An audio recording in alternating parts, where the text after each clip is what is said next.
يا أيها الذين آمنوا إذا نودي للصلاة من يوم الجمعة فاسعوا إلى ذكر الله وذروا البيع. الحمد لله رب العالمين، والصلاة والسلام على سيد الأنبياء والمرسلين وعلى آله الطاهرين وأصحابه الطيبين ومن تبعهم بإحسان إلى يوم الدين. أما بعد، فقد قال الله تبارك وتعالى في القرآن المجيد والفرقان الحميد: والبلد الطيب يخرج نباته بإذن ربه والذي خبث لا يخرج إلا نكدا. وقال تعالى في مقام آخر: إن الله وملائكته يصلون على النبي يا أيها الذين آمنوا صلوا عليه وسلموا تسليما. اللهم صل على سيدنا محمد وعلى آله وصحبه أفضل صلواتك وعدد معلوماتك وبارك وسلم. محترم حاضرین کرام و معزز سامعین کرام، اللہ تبارک و تعالیٰ کا بے پایا فضل و احسان ہے کہ اس نے ہمیں اپنے حبیب ختمی مرتبت آقائے نامدار مدنی تاجدار دو عالم کے مالک و مختار سید عالم سید ابرار صلی اللہ علیہ وسلم کی امت بابرکت میں پیدا فرمایا اور ہمیں اس پر فخر عظیم عطا فرمایا۔ الحمدللہ علی احسان عظیم۔ ابھی میں نے خطبہ مسنونہ میں جس آیت مبارکہ کی تلاوت کا شرف حاصل کیا، اللہ تبارک و تعالیٰ ارشاد فرماتا ہے کہ پاک زمین سے پاک اناج ہی اگتا ہے، پاک چیز ہی اگائی جاتی ہے، اور جو زمین ناپاک ہوتی ہے پھر اس سے نکلنے والی چیز بھی خراب ہوتی ہے، گندگی والی ہوتی ہے۔ یہ اس آیت کا مفہوم ہے جو ابھی میں نے آپ کے سامنے تلاوت کی۔ تو ایک بات یاد رکھیے، یہ تو زمین کا ذکر ہے، جس طرح کی زمین ہوتی ہے اسی طرح سے فائدہ اس کا ملتا ہے۔ اگر زمین اچھی ہے، کام والی ہے، وہاں پر آپ اناج اگائیں گے تو اناج اگے گا۔ وہاں پر اگر آپ پھول کا پودا لگائیں گے تو پھول اگے گا، اس میں سے خوشبو آئے گی، وہ فائدہ دے گی۔ لیکن اگر کسی زمین پر کچرے کا ڈھیر ہے تو ہم اس سے امید یہ نہیں کر سکتے کہ وہ وہاں سے خوشبو دے گا۔ ظاہر سی بات ہے وہ بدبو ہی کا کام کرے گا اور خباثت والا ہی وہ جگہ کہلائے گی۔ یہ دنیا کا نظام ہے۔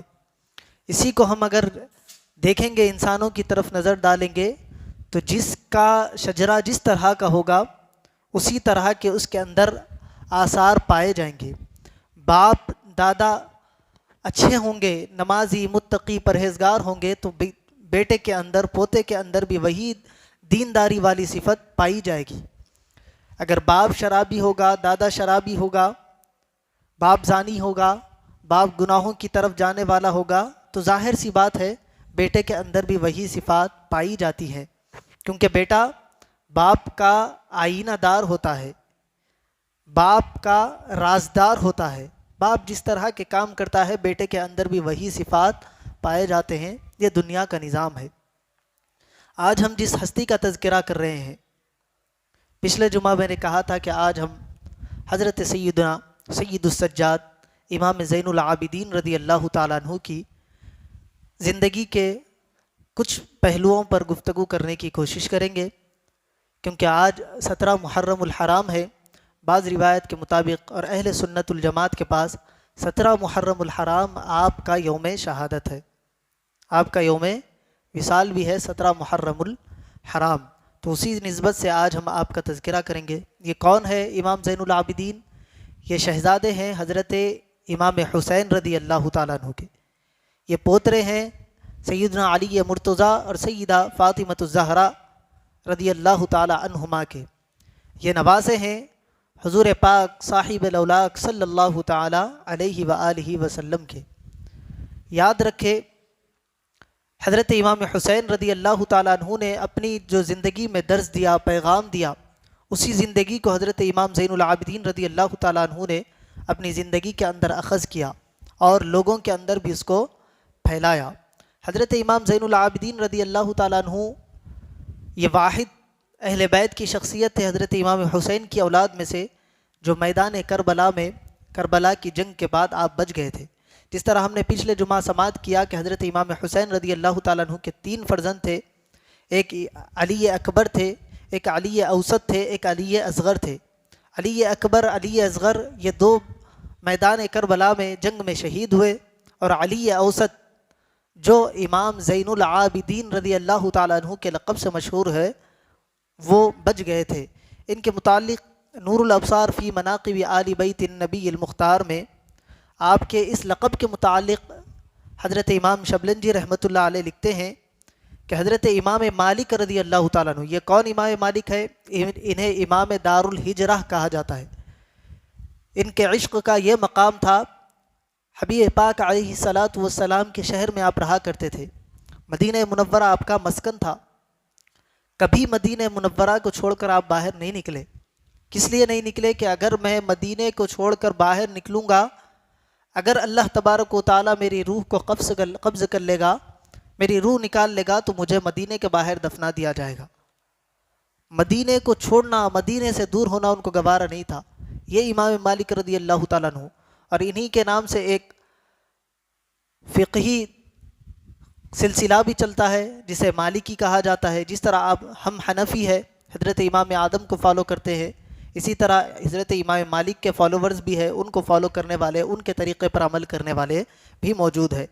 آپ کا قول نقل کرتے ہوئے لکھتے ہیں کہ آپ کا نام زین العابدین اس لیے مشہور ہوا کہ آپ کثرت سے عبادت کیا کرتے تھے۔ یعنی آپ کا نام تو علی تھا، علی اوسط تھا، علی بن حسین تھا، لیکن زمانے بھر میں آپ زین العابدین کے لقب سے مشہور ہوئے۔ اس کی وجہ کیا تھی؟ آپ کے کثرت عبادت کی وجہ سے لوگوں نے آپ کو زین العابدین کہنا شروع کر دیا۔ آگے لکھتے ہیں کہ اور وہ چوتھے امام تھے۔ چوتھے امام کس طرح؟ حضرت علی مرتضیٰ، جس طرح 12 ائمہ مشہور اہل بیت کے، سب سے پہلا نمبر حضرت علی مرتضیٰ کا ہے، دوسرا نمبر حضرت امام حسن کا ہے، تیسرا نمبر حضرت امام حسین کا ہے، چوتھا نمبر حضرت امام زین العابدین کا ہے، پانچواں نمبر حضرت امام باقر کا ہے، چھٹا نمبر حضرت امام جعفر صادق کا ہے۔ اسی طرح آگے اور 6 امام گزرتے ہیں۔ تو آپ اماموں میں چوتھے امام تھے۔ آپ مدینہ منورہ میں جمعرات کے دن 5 شعبان المعظم 38 ہجری میں آپ کی ولادت ہوئی۔ آگے لکھتے ہیں کہ 38 ہجری حضرت علی مرتضیٰ کی شہادت کے 2 سال قبل آپ کی ولادت ہوئی، یعنی 40 ہجری میں حضرت علی مرتضیٰ رضی اللہ تعالیٰ عنہ کی شہادت ہوئی، اس سے 2 سال قبل آپ کی ولادت ہوئی۔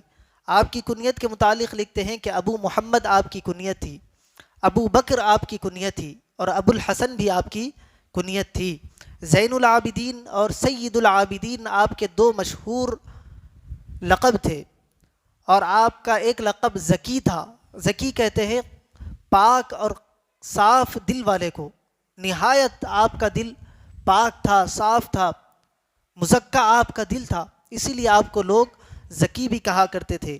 اور ایک لقب آپ کا الامین بھی لکھا جاتا ہے، یعنی امانت دار تھے۔ ایک لقب ذو النفقات، یعنی اللہ کی راہ میں بندوں پر خرچ کرنے والے۔ کس طرح خرچ کرتے تھے اس کا ذکر ہم آگے سماعت کریں گے۔ یعنی یہ آپ کے القابات تھے، اللہ کی راہ میں اللہ کے بندوں پر بے انتہا خرچ کرنے والی ذات حضرت امام زین العابدین رضی اللہ تعالی عنہ کی تھی۔ اور آگے آتا ہے کہ آپ کی انگوٹھی پر وما توفیقی الا باللہ یہ نقش لکھا ہوا تھا۔ یعنی آج ہم جو انگوٹھی پہنتے ہیں، یہ انگوٹھی کا کانسیپٹ الگ ہے۔ اس وقت جو انگوٹھی ہوا کرتی تھی وہ مہر کا کام کیا کرتی تھی۔ آپ اس کو شائی میں، انک میں ڈباتے اور اس پر مہر ثبت کیا کرتے، اس وقت انگوٹھی اس کام میں آتی تھی۔ تو اس وقت جس کی انگوٹھی ہوتی تھی، ان کا نام یا ان کا لقب یا ان سے منسوب کوئی چیز لکھی ہوئی تھی، یا پھر کوئی ایسا جملہ لکھا ہوا ہوتا تھا جس کی وجہ سے یا تو اللہ کی عبادت کی طرف دل آئے، یا پھر جنت کی یاد آئے، جہنم سے کی آگ کی یاد آئے۔ تو ایسی چیز اس وقت کے لوگ انگوٹھیوں پر لکھا کرتے تھے کہ دیکھ کر ہماری آخرت کی ہم کو یاد آئے کہ ہمیں کیا کرنا ہے، دنیا میں ہمیں کس لیے بھیجا گیا ہے۔ تو حضرت امام زین العابدین رضی اللہ تعالیٰ عنہ کی انگوٹھی مبارک پر وما توفیقی الا باللہ، یعنی اس کا مطلب یہ ہے ہر قسم کی توفیق اللہ ہی کی بارگاہ سے حاصل ہوتی ہے۔ یہ آپ کی انگوٹھی مبارک پر لکھا ہوا تھا۔ یہ تذکرہ نور الابصار فی مناقب آل بیت النبی المختار میں تھا۔ اب اسی طرح حلیۃ الاولیاء، یہ بھی ایک بڑی مشہور کتاب ہے، حضرت امام ابو نعیم اصفہانی رحمۃ اللہ علیہ کی یہ کتاب ہے۔ آپ اس میں تابعین کا ذکر کرتے ہیں، یعنی جو صحابہ کرام سے جنہوں نے ملاقات کی ان میں مشہور تابعین کا آپ اس کتاب میں ذکر کرتے ہیں۔ اس میں آپ نے 7 فقہائے مدینہ کا ذکر کیا، ان تابعین میں جو سب سے ٹاپ کے 7 فقہا تھے، 7 تابعین، ان کا ذکر کیا، اور ان 7 میں سب سے پہلا نمبر حضرت امام زین العابدین کا آپ لے کر آئے، اور آپ کے بارے میں لکھتے ہیں کہ آپ حلیۃ الاولیاء میں ہے کہ آپ کی انگوٹھی مبارک پر ان القوۃ للہ جمیعا کا نقش تھا، یعنی تمام طریقے کی طاقتیں اللہ ہی کے لیے ہے، اللہ ہی کے پاس ہے۔ اور آپ لکھتے ہیں کہ آپ تمام عبادت گزاروں کے لیے زینت تھے۔ زینت کہتے ہیں سجاوٹ والی چیز کو، زینت کہتے ہیں جو اس انسان کے اندر آ جائے تو انسان کا ایک مقام الگ ظاہر ہونے لگے، اس چیز کو زینت کہا جاتا ہے۔ تو آپ تمام عبادت گزاروں کی زینت تھے۔ تمام عبادت گزار ایک طرف، ان عبادت گزاروں میں حضرت امام زین العابدین آ جاتے تو آپ کی ذات مبارکہ ایک الگ پہلو رکھتی تھی، اتنا آپ عبادت اللہ تبارک و تعالیٰ کی کیا کرتے تھے۔ اللہ کے سامنے خشوع اور خضوع سے جھکنے والی ذات حضرت امام زین العابدین رضی اللہ تعالیٰ عنہ کی تھی۔ پورے اخلاص کے ساتھ اللہ تبارک و تعالیٰ کی عبادت کرنے والے آپ تھے، اور آپ شفقت کرنے والے، لوگوں پر بڑے مہربان تھے، بڑے آپ سخی تھے۔ اور آپ کے وضو کے متعلق لکھا جاتا ہے کہ جب آپ نماز کے لیے وضو کرتے تو وضو کرنے کے بعد آپ کھڑے ہوتے تو آپ کے جسم پر کب کبھی طاری ہو جاتی، آپ کانپنے لگتے، آپ کے چہرے مبارکہ کا رنگ متغیر ہو جاتا، آپ کا چہرہ زرد پڑ جاتا یعنی پیلا ہو جاتا۔ لوگوں نے اس کی وجہ پوچھی کہ اے امام، آپ نے ابھی وضو کیا ہے اور ہم آپ کو دیکھ رہے ہیں کہ آپ کے چہرے کا رنگ بھی بدل گیا، آپ کی حالت بھی پہلی جیسی نہیں رہی۔ تو حضرت امام زین العابدین رضی اللہ تعالیٰ عنہ فرماتے ہیں کہ اللہ تم پر رحم کرے، تمہاری حالت رحم کے قابل کی ہے۔ تم کیا سمجھتے ہو کہ میں کس کی بارگاہ میں جا رہا ہوں؟ میں اس شخصیت کی بارگاہ میں جا رہا ہوں، اس ہستی کی بارگاہ میں جا رہا ہوں جو تمام جہانوں کا رب ہے، میں اس سے مناجات کرنے کے لیے جا رہا ہوں، اس لیے میرے بدن پر کپ کپی طاری ہے، میرے چہرے کا رنگ متغیر ہو گیا ہے۔ دیکھیں آپ عبادت کیسی تھی، زین العابدین کے لقب سے آپ مشہور، سید العابدین کے، لیکن جب عبادت کے لیے کھڑے ہوتے تو چہرے مبارکہ کا رنگ بدل جاتا، جسم پر کپ کپی طاری ہو جاتی اللہ کے خوف سے۔ اور آج ہمارا کیا حال ہے، ہم لوگوں کے سامنے گناہ کرنے سے بھی نہیں جھجکتے۔ یہ دیکھیں اتنی عبادت گزاری کرنے والے ایسے عابد بندے ہیں، لیکن جب وضو کرتے تو اللہ کے خوف کی وجہ سے آپ کے چہرے کا رنگ متغیر ہو جاتا، آپ کے جسم پر کپ کپی طاری ہو جاتی۔ اور آگے فرماتے ہیں پھر ایسے ہی نہیں، کس طرح آپ کی عبادت تھی، لکھتے ہیں نور الابصار میں کہ دن اور رات میں 1000 رکعت نماز آپ ادا کرتے تھے۔ فرض نمازیں الگ، فرض کی سنتیں، اس کے ساتھ کی نفل، واجب الوتر وغیرہ یہ سب چھوڑنے کے بعد دن اور رات میں 1000 نفل نماز کی رکعتیں حضرت امام زین العابدین رضی اللہ تعالیٰ عنہ ادا کیا کرتے تھے۔ حضرت طاؤس رحمۃ اللہ علیہ فرماتے ہیں کہ میں رات میں عبادت خانے میں داخل ہوا تو کیا دیکھتا ہوں کہ حضرت امام زین العابدین رضی اللہ تعالیٰ عنہ نماز کے لیے کھڑے ہوئے ہیں، نماز میں مصروف ہے، اور اللہ نے جس قدر چاہا آپ نے اتنی رکعتیں ادا کی۔ پھر اس کے بعد آپ نے نماز ادا کرنے کے بعد ایک سجدہ کیا اور بڑا طویل آپ نے سجدہ کیا۔ اس کے بعد حضرت امام طاؤس فرماتے ہیں کہ میں نے اپنے دل ہی دل میں کہا کہ یہ اہل بیت نبوت کے فرد ہے اور اللہ سے کتنی محبت ہے، عبادت سے ان کا کتنا لگاؤ ہے، یہ کہنے لگے۔ اس کے بعد حضرت امام زین العابدین رضی اللہ تعالیٰ عنہ سجدے میں جا کر کچھ دعا مانگ رہے تھے۔ حضرت طاؤس کہنے لگے کہ مجھے اشتیاق ہوا کہ میں سنوں کہ میں حضرت امام زین العابدین رضی اللہ تعالیٰ عنہ کیا دعا کر رہے ہیں، کیا مانگ رہے ہیں رب تبارک و تعالیٰ سے۔ حضرت طاؤس فرماتے ہیں کہ میں نے اپنے آپ کو ہمتن گوش بنا لیا، پوری توجہ حضرت امام زین العابدین کی طرف کر دی اور سننے لگا کہ حضرت امام زین العابدین کیا دعا فرما رہے، اور اس دعا کو بغور سنے۔ میں 2-3 بار ریپیٹ کروں گا، آپ ہو سکتا ہے تو اس کو یاد بھی کر لے، اس کا فائدہ میں آپ کو آگے بتاؤں گا۔ حضرت امام زین العابدین فرماتے ہیں عبدک بفنائک، فقیرک بفنائک، سائلک بفنائک، مسکینک بفنائک۔ اس طریقے کے الفاظ کے ساتھ حضرت امام زین العابدین دعا کر رہے ہیں. کیا تھا؟ عبدک بفنائک، اے اللہ میں تیرا عاجز بندہ ہوں، تیری بارگاہ میں حاضر ہوں، میری حاضری کو قبول فرما. مسکینک بفنائک، اے اللہ میں تیرا مسکین بندہ تیری بارگاہ میں حاضر ہوں، میری حاضری کو قبول فرما. سائلک بفنائک، اے اللہ میں تیرا محتاج بندہ ہوں، تیری بارگاہ میں حاضر ہوں، میری حاضری کو قبول فرما. فقیرک بفنائک، اے اللہ میں تیرا منگتا، تیرا محتاج بندہ تیری بارگاہ میں حاضر ہوں، اس کو آپ میری بارگاہ میں، آپ کی بارگاہ میں اپنی حاضری کو، میری حاضری کو قبول فرمائے. حضرت امام زین العابدین ہے، کیا فرمائے؟ عبدک بفنائک، اے اللہ میں تیرا عاجز بندہ تیری بارگاہ میں حاضر ہوں. سائلک بفنائک، اے اللہ میں تیرا منگتا تیری بارگاہ میں حاضر ہوں. فقیرک بفنائک، تیرا محتاج بندہ تیری بارگاہ میں حاضر ہوں. مسکینک بفنائک، اے اللہ تیرا مسکین بندہ تیری بارگاہ میں حاضر ہوں. یہ کلمات کے ذریعے آپ دعا کر رہے تھے.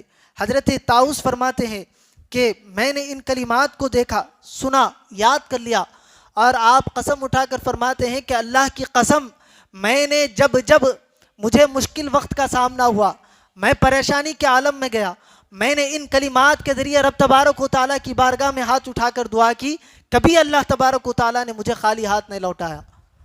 جب میں نے ان کلمات کے ذریعے دعا کی، اللہ تبارک و تعالیٰ نے میری دعا کو قبول فرمایا. وہ کلمات کیا تھے؟ عبدک بفنائک، مسکینک بفنائک، سائلک بفنائک، فقیرک بفنائک. یہ کلمات کے ذریعے حضرت امام زین العابدین رضی اللہ تعالیٰ عنہ دعا کرتے تھے. اور آخرت میں ان لوگوں سے محبت کرنا دنیا میں بھی کامیابی کا ضامن ہے، اور آخرت میں بھی لوگوں کے لیے ان کی محبت کام آنے والی ہے. حضرت امام زین العابدین رضی اللہ تعالیٰ عنہ فرماتے ہیں کہ جو شخص ہم اہل بیت نبوت سے آخرت میں اللہ تبارک و تعالیٰ کی یاد کے لیے، اپنی آخرت کو سنوارنے کے لیے محبت کرتا ہے، اللہ تبارک و تعالیٰ اس کی دنیا اور آخرت دونوں بھی سنوار دیتے ہیں. اور جو شخص صرف دنیا کے لیے ہم سے محبت کرتا ہے، ان سے محبت اس لیے کروں کہ دنیا میں یہ کام ہو جائے، یہ چیز مل جائے، فرماتے ہیں کہ کوئی دنیا کے لیے بھی محبت کرتا ہے تو اللہ تبارک و تعالیٰ ہماری محبت کے بدلے اس کی دنیا اچھی کر دیتا ہے. تو جو دنیا آخرت کے لیے ان سے محبت کرتا ہے، اس کی دنیا و آخرت بھی سنوار دی جاتی ہے، اور جو دنیا کے لیے محبت کرتا ہے اس کے لیے دنیا میں اچھا اس کے لیے صلہ عطا کیا جاتا ہے. اور لوگوں میں آپ کی کیسی مقبولیت، صرف انسان ہی نہیں بلکہ آپ سے جانور بھی محبت کیا کرتے تھے. حضرت حبیب پاک علیہ السلام کا واقعہ بڑا مشہور ہے. آپ کی ایک قصوہ تھی، اونٹنی تھی. جب آپ کا وصال ہوا، حبیب پاک علیہ السلام کے فراق میں، غم میں، اس اونٹنی کی بھی جان نکل گئی. حضرت امام زین العابدین رضی اللہ تعالیٰ عنہ کا بھی جب وصال ہوا، آپ جس اونٹنی پر سفر کیا کرتے تھے وہ اونٹنی آپ کی مزار مبارک سے جا کر چمٹ گئی. حضرت امام باقر رضی اللہ تعالیٰ عنہ سے لوگوں نے آ کر کہا کہ حضرت امام زین العابدین کی اونٹنی آپ کے مزار سے لپٹ گئی ہے، ہم اٹھانا چاہتے ہیں، اٹھتی نہیں ہے، رو رہی ہے، آنکھوں سے آنسو جاری ہے. حضرت امام باقر رضی اللہ تعالیٰ عنہ، جو آپ امام زین العابدین کے شہزادے، وہ آتے ہیں، دیکھتے ہیں اور فرماتے ہیں کہ لوگوں اب اسے اٹھانا بند کر دو، یہ اٹھنے والی نہیں ہے یہاں تک کہ اس کی روح پرواز نہ کر جائے. 3 دن کا عرصہ گزرا، وہیں پر حضرت امام زین العابدین رضی اللہ تعالیٰ عنہ سے کے مزار سے چمٹ کر اس اونٹنی نے اپنی جان دے دی. ایسی محبت جانور بھی آپ سے کیا کرتے تھے. اور ایک طرح کا واقعہ حضرت حبیب پاک علیہ السلام کا مشہور ہے کہ ہرنی آئی اور فریاد کرنے لگی حبیب پاک علیہ السلام کی بارگاہ میں کہ میرے بچے کو فلاں یہودی نے قید کر لیا ہے، آپ اس سے کہے کہ وہ چھوڑ دے. یہ واقعہ ہے. اسی طرح کا واقعہ حضرت امام زین العابدین رضی اللہ تعالیٰ عنہ کی سیرت میں ہی ملتا ہے کہ ایک یہودی نے ہرنی کے بچے کو قید کر لیا. ایک ہرنی حضرت امام زین العابدین کی بارگاہ میں آئی اور کچھ کہنے لگی. لوگ سمجھ گئے کہ یہ حضرت امام زین العابدین سے گفتگو کر رہی ہے. جب وہ ہرنی چلی گئی، حضرت امام زین العابدین سے لوگوں نے پوچھا کہ اے امام، یہ ہرنی کیا کرنے آئی تھی؟ حضرت امام زین العابدین فرماتے ہیں کہ ایک شخص نے اس کے بچے کو قید کر لیا ہے، وہ آ کر کہہ رہی ہے کہ 1 دن ہو گیا میں نے اس بچے کو دودھ نہیں پلایا، آپ اس سے کہے کہ میں صرف اپنے بچے کو دودھ پلانا چاہتی ہوں. حضرت امام زین العابدین جاتے ہیں، اس سے یہودی سے وہ بچے کو خریدتے ہیں اور اس ہرنی کے ساتھ اس کو آزاد کر دیتے ہیں. تو ایسا معاملہ حضرت امام زین العابدین رضی اللہ تعالی عنہ کا تھا. اس کے بعد حضرت امام زین العابدین رضی اللہ تعالیٰ عنہ کی سخاوت بڑی مشہور. حضرت امام زین العابدین رضی اللہ تعالیٰ عنہ جو مدینہ منورہ میں لوگ غریب تھے ان کے گھروں پر جا جا کر حضرت امام زین العابدین رات کے وقت میں اندھیرے میں اکیلے میں نکل کر اپنے ہاتھ سے لوگوں کے گھروں کے پاس جا کر ان کے لیے اناج کا انتظام کرتے.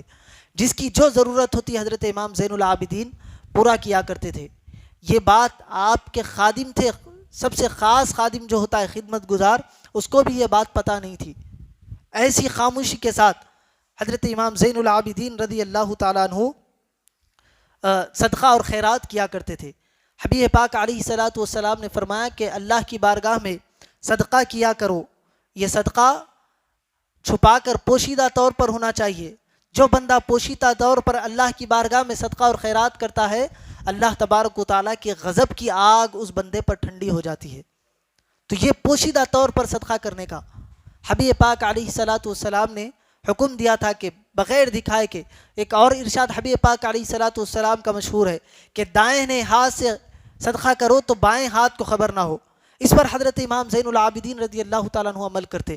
حضرت امام زین العابدین رات کے اندھیرے میں کسی کو پتہ نہ چلے اس طرح لوگوں کے گھروں پر جا کر ان کے لیے جو سامان ہوتا تھا وہ مہیا کرتے، ان کے کھانے پینے کا انتظام کرتے. یہ بات کب پتہ چلی؟ جب حضرت امام زین العابدین رضی اللہ تعالیٰ عنہ کا وصال ہوا، آپ کا انتقال ہوا. جب آپ کو غسل دینے لگے تو غسل دیتے وقت لوگوں نے دیکھا کہ آپ کی پیٹھ پر گٹھے ہیں. جس طرح کوئی مزدور کچھ وزندار چیز اٹھاتا ہے تو اس کے ہاتھوں پر، اس کے جہاں پر وہ رکھ کر لے جاتا ہے، اس جگہ کی جو جگہ ہوتی ہے وہ سخت ہو جاتی ہے. تو لوگوں نے دیکھا کہ آپ کی پیٹھ مبارکہ پر سختی کے نشان ہیں، گٹھے بنے ہوئے ہیں. آپ کے خادم خاص سے پوچھا تو اس نے بھی کہا کہ مجھے پتہ نہیں کہ حضرت امام زین العابدین ایسا کیا کرتے تھے جس کی وجہ سے یہ گٹھے آئے ہو. ہم نے تو ان کو جب بھی دیکھا وہ عبادت میں مصروف رہا کرتے تھے، وہ اللہ کی یاد میں لگے رہتے تھے. جب آپ کا وصال ہو گیا، آپ کی تدفین ہو گئی، دوسرے دن پتہ چلا. کیسے پتہ چلا؟ مدینہ منورہ کے 100 گھر کے لوگ روڈوں پر نکل گئے اور تلاش کرنے لگے کہ ایک شخص تھا جو راتوں کو آ کر ہمارے لیے کھانے کا انتظام کیا کرتا تھا، آج وہ نہیں آیا ہے. مدینہ میں کون ہے جس کا آج انتقال ہوا؟ جب لوگوں نے معلوم کیا تو پتہ چلا کہ وہ ہستی حضرت امام زین العابدین رضی اللہ تعالیٰ عنہ کی ہستی تھی جو 100 مدینہ کے گھرانوں کو کھانا پہنچایا کرتی تھی. حضرت امام زین العابدین خود اپنے کاندھے پر اٹھا کر لے جا کر 100 گھروں کے باہر کھانا رکھا کرتے تھے. یہ بات کب پتہ چلی؟ جب آپ کا وصال ہو گیا اور وہ 100 گھرانے کھانے سے محروم ہوئے. تو جب پتہ چلا کہ حضرت امام زین العابدین کا یہ عمل تھا کہ آپ راتوں میں آ کر خاموشی کے ساتھ یہ اناج، یہ کھانا پینا ان کے لیے رکھ کر جاتے تھے. ایسا صدقہ، ایسا خرچ اللہ کی بارگاہ میں کرنے والی ذات حضرت امام زین العابدین رضی اللہ تعالیٰ عنہ کی تھی. اور آج کل لوگ الگ الگ طریقے سے اہل سنت والجماعت کے اندر بگاڑ پیدا کرنے کی کوشش کر رہے ہیں، اہل سنت والجماعت کے عقائد کو خراب کرنے کی کوشش کر رہے ہیں. حضرت امام زین العابدین رضی اللہ تعالیٰ عنہ کی بارگاہ میں عراق سے ایک وفد آیا. کچھ لوگ عراق سے آئے، آ کر حضرت امام زین العابدین کی بارگاہ میں بیٹھ گئے. اور وہ لوگ خلفائے ثلاثہ یعنی حضرت ابو بکر صدیق، حضرت عمر فاروق، حضرت عثمان غنی رضی اللہ تعالیٰ عنہ مجمعین کے خلاف کچھ غلط الفاظ کہنے لگے. حضرت امام زین العابدین رضی اللہ تعالیٰ عنہ کو جب یہ پتہ چلا تو حضرت امام زین العابدین رضی اللہ تعالیٰ عنہ جلال کی کیفیت میں آئے اور فرمایا کہ تم کون ہو؟ کیا تم مہاجرین میں سے ہو؟ مہاجرین کون؟ جس کے بارے میں اللہ تبارک و تعالیٰ نے ارشاد فرمایا کہ جنہوں نے اپنے وطنوں کو چھوڑ کر مدینہ کی طرف ہجرت کی، اللہ ان سے راضی ہے، وہ اللہ سے راضی ہے. تو حضرت امام زین العابدین پوچھنے لگے کیا تم مہاجرین میں سے ہو؟ انہوں نے کہا نہیں. پھر اس کے بعد حضرت امام زین العابدین نے ان سے پوچھا کیا تم انصار میں سے ہو؟ انصار کون؟ جو ہجرت کر کے آئے تھے، جو صحابہ مکے کو چھوڑ کر مدینہ میں آئے تھے. تو مدینہ کے جو ایمان والے تھے، مدینہ کے جو صحابی تھے، رسول اللہ کے چاہنے والے تھے، انہوں نے مکے کے صحابہ کے لیے، مکے والوں کے لیے اپنے گھروں کو پیش کیا، اپنے مالوں کو پیش کیا، اپنے کھانے کو پیش کیا. ان کی جو جو ضرورت تھی اس کو مدینے والوں نے پورا کیا. ان کے بارے میں بھی اللہ تبارک و تعالیٰ نے قرآن میں ارشاد فرمایا کہ اللہ ان سے راضی، وہ اللہ سے راضی. تو یہ اللہ تبارک و تعالیٰ نے ان دونوں طبقوں کے لیے فرمایا، مہاجرین سے بھی اور انصار سے بھی۔ تو حضرت امام زین العابدین پوچھتے ہیں کیا تم مہاجرین میں سے ہو جنہوں نے اللہ کے دین کی خاطر اپنے مکانوں کو چھوڑا اور مدینے کی طرف ہجرت کی؟ انہوں نے کہا کہ نہیں۔ پھر کہا کہ کیا تم انصار میں سے ہو، وہ ہو جو مدینے میں تھے اور جو مکے سے آئے تھے ان لوگوں کے لیے تم نے ضرورت کا سامان مہیا کیا؟ انہوں نے کہا نہیں۔ تو حضرت امام زین العابدین فرماتے ہیں کہ اس کے بعد تیسری کیٹیگری تو عام مومنوں کی ہے، یعنی اس کے بعد جتنے ہیں سارے کے سارے مسلمان ہیں، مومن کہلائیں گے۔ حضرت امام زین العابدین فرماتے ہیں قسم بخدا میں اللہ کی قسم اٹھا کر کہتا ہوں اگر تم ان دو میں سے نہیں ہو اور خلفائے ثلاثہ حضرت ابوبکر، حضرت عمر، حضرت عثمان کے خلاف بولتے ہو تو اللہ کی قسم تم تیسرے فرقے میں سے بھی نہیں ہو، تم تیسرے گروہ میں سے بھی نہیں ہو، وہ فرقہ جنہیں عام مسلمان کہا جاتا ہے، تم مومن کہلانے کے لائق بھی نہیں ہو۔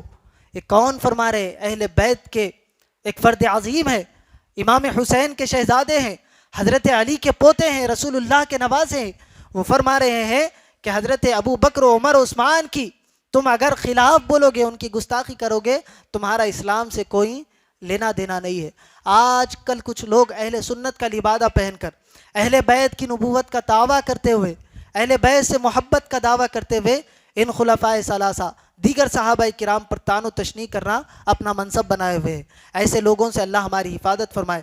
جہاں آپ ایسے لوگوں کو دیکھیں اپنے راستے کو تبدیل کر لے، یہ راستہ ہمارا نہیں ہے۔ اہل سنت والجماعت ادب والی جماعت ہے۔ اہل سنت کے اندر انبیاء کا بھی ادب ہے، اہل سنت کے اندر اہل بیت کا ادب ہے، اہل سنت کے اندر صحابہ کا ادب ہے، اہل سنت کے اندر اولیاء کا ادب ہے، اہل سنت کے اندر علماء کا ادب ہے، اہل سنت کے اندر صلحاء کا ادب ہے، اہل سنت کے اندر ایک عام مومن بندے کا ادب ہے۔ ہم کسی عام بندے کی توہین کرنا پسند نہیں کرتے، چہ جائے کہ صحابہ اور اہل بیت کی بارگاہ میں ہم ان الفاظ کو سنیں اور سماعت کریں اور ایسے لوگوں کے ساتھ اپنا رشتہ ناتا رکھے۔ نہیں، اگر کوئی آپ کے سامنے کسی صحابی کے بارے میں برا بھلا کہے یا اہل بیت نبوت کی شان میں تنقیص کرنے کی کوشش کرے، آپ ہر دونوں سے اپنے آپ کو الگ کر لے۔ ہمارا مشرب، ہمارا مسلک یہ نہیں ہے۔ ہمارا مسلب یہ اہل محبت والوں کا مسلک ہے، اہل دل والوں کا یہ مشرب ہے، جنہوں نے محبت کرنا سکھایا، جنہوں نے محبت کی تعلیم و تربیت کی، جنہوں نے ایک دوسرے کے ساتھ مل کر رہنا سکھایا، جنہوں ہمارے اولیاء کرام کو آپ کسی بھی ولی کو اٹھا کر پڑھے، کسی ولی نے کسی صحابی کی، کسی اہل بیت کی شان میں گستاخی نہیں کی۔ انہوں نے ہر دو کی محبت ہم کو سکھلائی ہے۔ ایک ہاتھ میں اہل بیت کا دامن، ایک ہاتھ میں صحابہ کا دامن تھامو گے تبھی تمہاری کشتی نجات کے لیے آگے جائے گی، ورنہ اگر کسی ایک کا بھی دامن چھوڑ دو گے اور سمجھو گے کہ ہم نجات والے ہیں، ایسا نہیں ہے۔